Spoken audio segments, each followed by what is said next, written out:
Au sommaire de cette édition politique, avec le Parti du peuple souverain qui vient de se fondre dans le bloc républicain, une adhésion officialisée hier samedi à Cotonou au bout d'un long processus de négociations et d'échanges entre les responsables des deux formations politiques. Ulrich Gaba nous donnera les détails dans ce journal.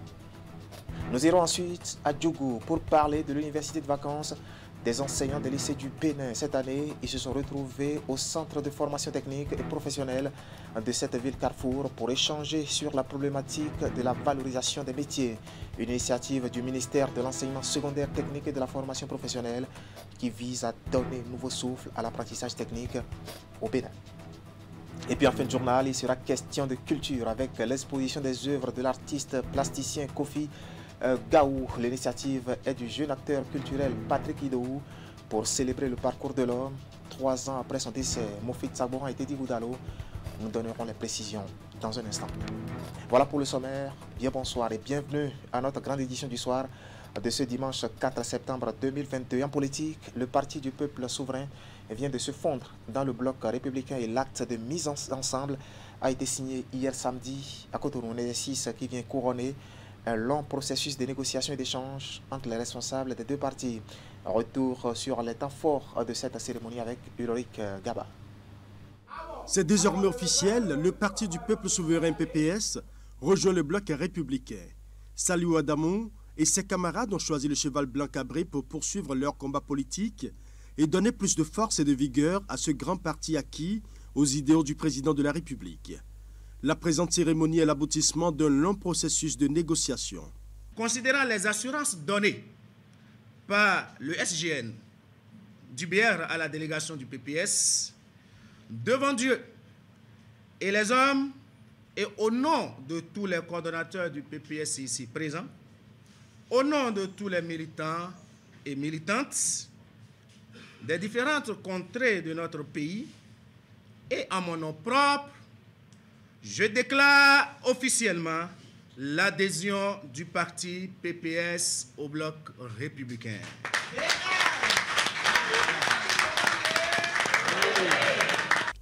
Les nouveaux républicains sont bien reçus dans leur famille d'accueil.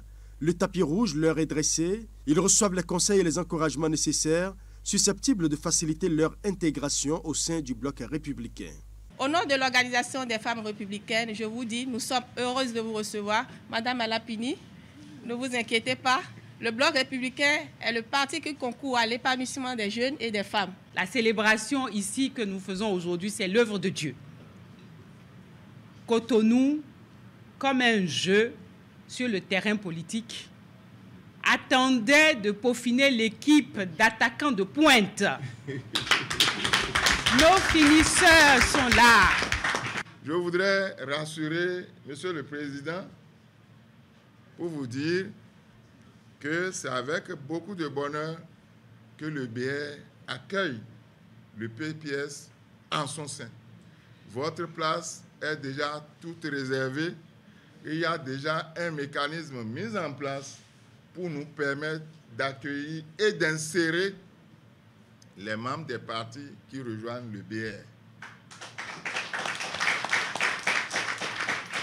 L'adhésion ainsi actée donne carte blanche à Saliou Adamou et à ses camarades pour désormais tenir haut l'étendard du bloc républicain partout où besoin sera sur l'ensemble du territoire national. Voilà du renfort donc pour le bloc républicain. Sur tout un autre plan, l'État béninois vient en appui aux filles déscolarisées. Et ceci pour leur assurer l'insertion socio-professionnelle. Du coup, 700 adolescentes et filles suivent depuis le milieu de cette semaine une formation professionnelle initiée par le gouvernement. Objectif, éloigner ses bénéficiaires des risques de mariage précoce et des grossesses non désirées. La formation, elle, se déroule à Djakotomela. Nous sommes dans le département du Koufou. Compte rendu à Sionmo Kanyan, Sionbon et Florent Dou. 700 adolescentes bénéficient d'une formation au métier porteur tel que le décrit le lancement officiel fait à Djakotomé dans le Koufou. Ce sous-projet SWED confié à plan international Bénin porte sur l'autonomisation des filles et des femmes dans 7 départements du Sud, Atlantique, Littoral, Ouémé, Plateau, Mono, Koufou et Zou. La formation contribuera à l'amélioration des capacités économiques des bénéficiaires à s'investir dans des activités professionnelles novatrices. Nous lançons 700 filles en formation sur les métiers d'installation de maintenance en panneaux solaires, sur la réparation de téléphones mobiles et également sur l'élevage de volailles et de petits bétails. Cette activité, il faut le mentionner, revêt pour le projet SWED et donc pour le consortium Plan International Bénin une importance à valeur de levier pour inverser la prévalence des causes de vulnérabilité des filles dans notre pays. Ces causes qui exacerbent les difficultés sociales dont sont fréquemment victimes ces adolescentes dans les contrées du Bénin. L'initiative vient pour contrer les mariages précoces et grossesses en milieu scolaire et d'apprentissage. Une situation qui a d'influence sur les adolescentes et jeunes filles. Le préfet du Koufo, Christophe Megbedji, est convaincu que la présente formation va remédier à cet état de fait. L'activité est d'autant noble qu'elle s'inscrit dans la logique du développement au vrai sens du terme. Le développement à la base, ciblant l'une des couches les plus vulnérables de la population, les adolescentes, jeunes filles qui, depuis des lustres, voguaient au gré et à la merci des contingences et dérives sociologiques. L'activité est pour la ministre des Affaires sociales et de la microfinance, Véronique Toyin-Fodé-Mewanou, une activité phare. Elle l'est d'autant plus chère pour le gouvernement. Le gouvernement a insisté pour ce qui concerne l'autonomisation des filles et des femmes, pour que les actions soient orientées et concentrées sur la formation professionnelle des filles pour leur permettre d'avoir les capacités, les attitudes nécessaires à l'auto-emploi et surtout à l'autosuffisance. L'étape de la zone nord a été lancée il y a quelques jours. 14 organisations non gouvernementales sont chargées de la mise en œuvre du sous-projet sous la direction de Plan International Bénin.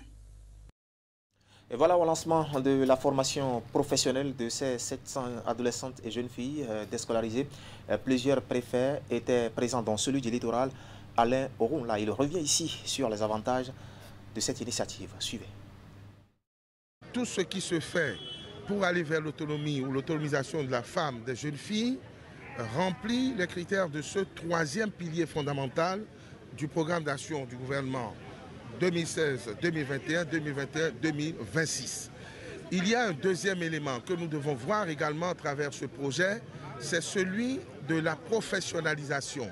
Option prise par le président de la République dans le cadre de son deuxième programme, c'est-à-dire du programme du deuxième quinquennat. Donc nous nous retrouvons aujourd'hui au confluent de l'amélioration des conditions de vie des Béninois et des Béninoises, des femmes, des adolescents déscolarisés et des effectifs que nous devons remplir pour la formation professionnelle pour aller le plus rapidement possible à l'industrialisation.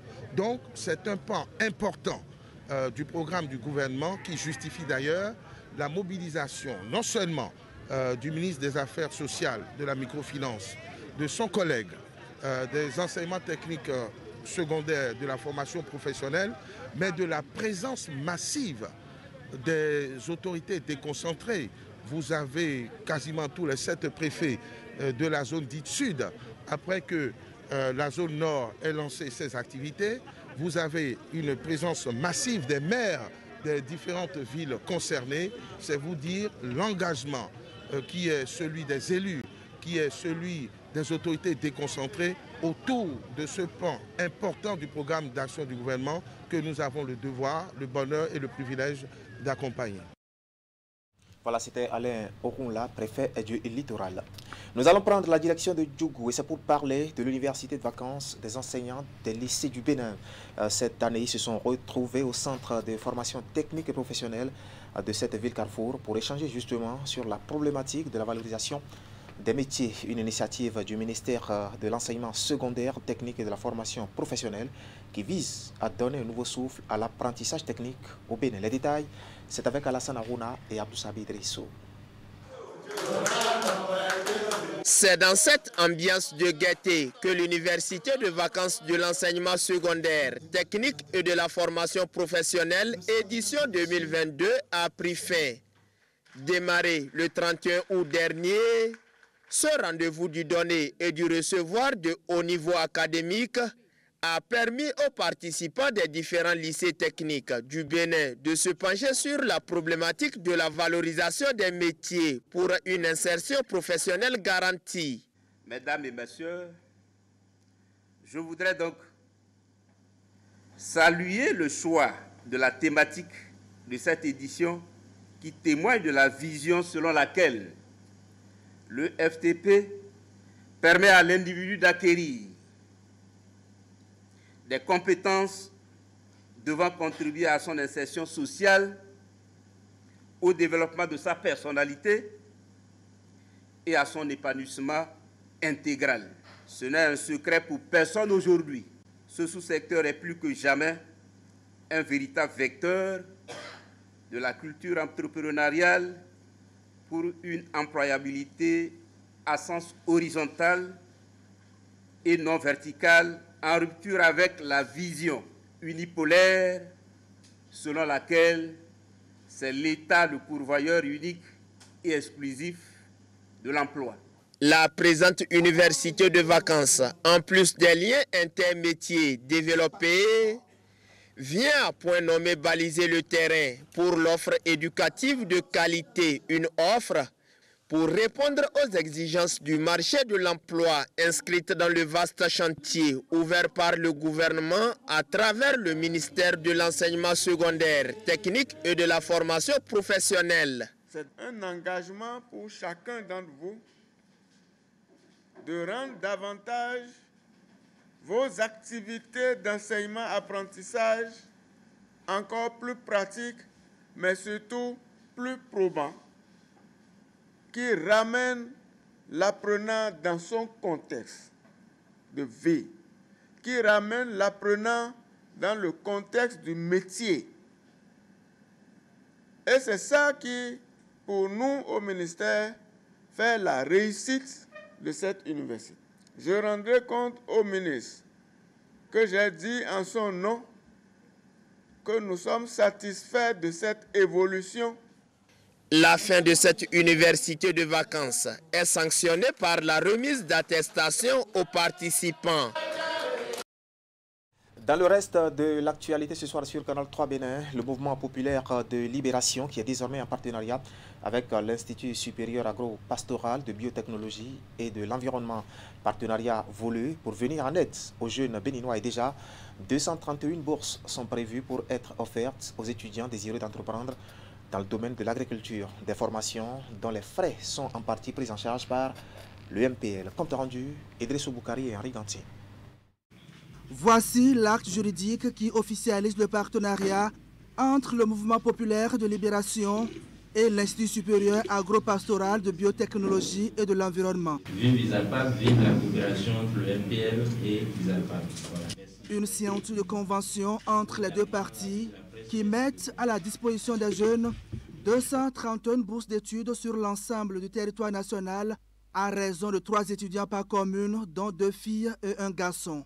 En plus des programmes de formation, il est prévu un accompagnement conséquent des jeunes qui bénéficieront de ces bourses.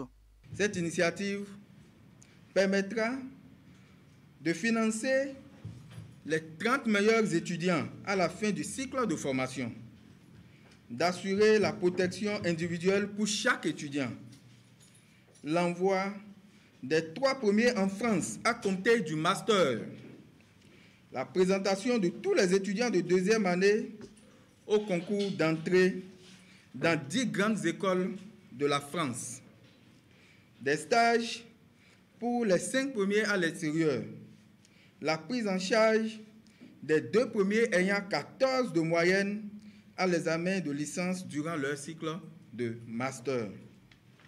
Au-delà de ces activités de formation citoyenne et de militantisme politique, le mouvement populaire de libération inscrit dans sa vision des formations universitaires qualifiantes des jeunes pour apporter sa contribution aux différents efforts de lutte contre le chômage au Bénin.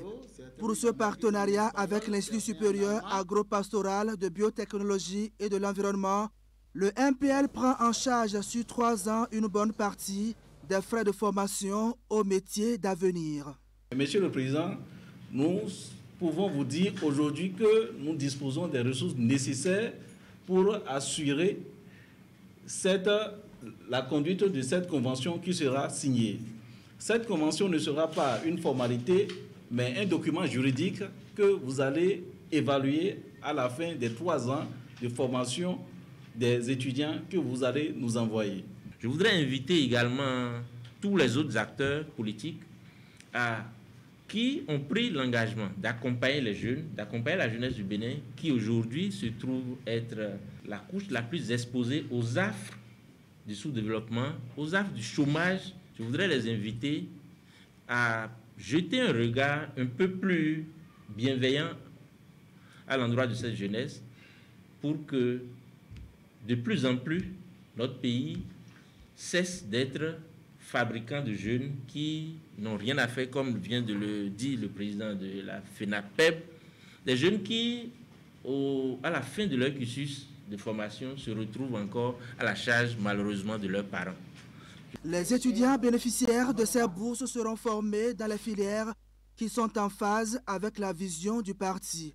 Le projet né de ce partenariat permettra à terme de mettre sur le marché de l'emploi des jeunes entrepreneurs de type nouveau capables d'appuyer les politiques agricoles du Bénin. Voilà un acte citoyen signé le MPL. Avant de mettre un terme à cette session d'information, parlons culture avec l'exposition des œuvres de l'artiste plasticien Kofi Gaou. L'initiative est du jeune acteur culturel Patrick Dou pour célébrer justement le parcours de l'homme. 3 ans après son décès, tout se déroule à la galerie Anastasie Cho de l'espace Adjadi pour une période d'1 mois. Précision, Teddy Goudalo et Moufid Sabo. 3 années déjà en arrière et l'artiste plasticien n'est plus. Il s'agit bien là de Kofi Gaou, dont les œuvres sont ici exposées à la galerie Anastasie Cho de l'espace Adjadi qui côtoie le lac Tao dans l'arrondissement de Pao. 1 mois durant, ces créations de l'homme seront contemplées par le public béninois. Il est vrai que ce n'est pas totalement parfait le cas dans lequel nous sommes en train de vous recevoir, mais c'est l'ambition, c'est la volonté, la détermination qui nous amène pour contribuer au développement de la valorisation du patrimoine culturel et touristique de notre nation de Bénin. 24 août 2019, 24 août 2022. Cela fait maintenant 3 ans que nous a quitté la légende Kofi Gaou, mais pour ses œuvres et sa passion pour la culture béninoise, nous ne nous lassons de nous rappeler de lui. Et depuis qu'il est parti, c'est la toute première activité officielle que nous menons. Je dis nous parce que je me considère comme étant de la famille, n'est-ce pas? Oui. Je me considère comme étant le garçon aîné de Kofi Gaou. C'est une manière pour ses proches du monde artistique et même sa famille de se rappeler du parcours de Kofi Gaou qui, de son vivant, a laissé des traces indélébiles dans le secteur. Même l'ambassade de la République populaire de Chine près le Bénin salue ici la mémoire de l'homme. J'ai consulté sur Internet, c'est un grand artiste qui se présente dans tous les domaines tels que théâtre, cinéma, sculpture, peinture et d'autres. L'ensemble de ces œuvres fait l'objet aujourd'hui d'une rétrospective, c'est-à-dire une immersion dans son univers qui nous permet d'apprécier à juste titre le génie créateur de son inspiration, de ses inspirations, la particularité qu'il imprime à chacune de ses œuvres et surtout le fol espoir qu'il a derrière qui permet aux jeunes générations de savoir exactement dans quelle direction il faut aller. Kofi Gaou n'est plus, mais ses œuvres restent toujours accessibles.